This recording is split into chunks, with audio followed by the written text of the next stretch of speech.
Assalamualaikum warahmatullahi wabarakatuh.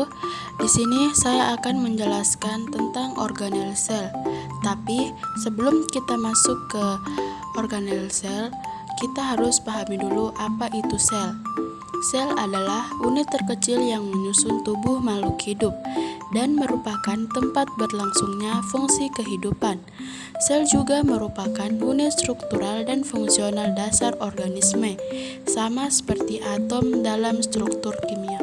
Ini dia gambar penjelasan organel sel. Yang pertama itu nukleus. Nukleus atau inti sel adalah organel terbesar dalam sel yang berfungsi sebagai pusat kendali seluruh aktivitas sel. Yang kedua, vakuola.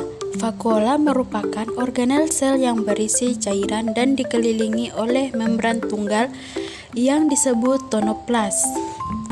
Sitoplasma merupakan matriks sel yang terdiri dari air, protein, karbohidrat, lipid, dan garam mineral.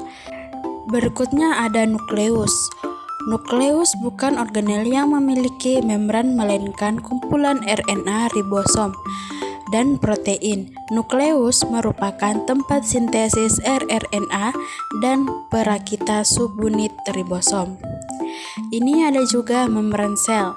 Membran sel adalah lapisan tipis yang menyelubungi setiap sel hidup, memisahkan bagian dalam sel atau sitoplasma dari lingkungan luarnya.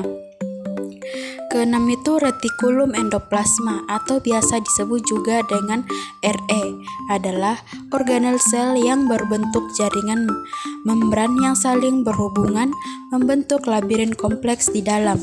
7 itu ada badan Golgi, yang juga dikenal sebagai aparatus Golgi, adalah organel sel yang berbentuk seperti tumpukan cakram pipih yang terikat membran, yang disebut sisterna. 8 ada ribosom. Ribosom adalah organel sel yang berperan penting dalam sintesis protein.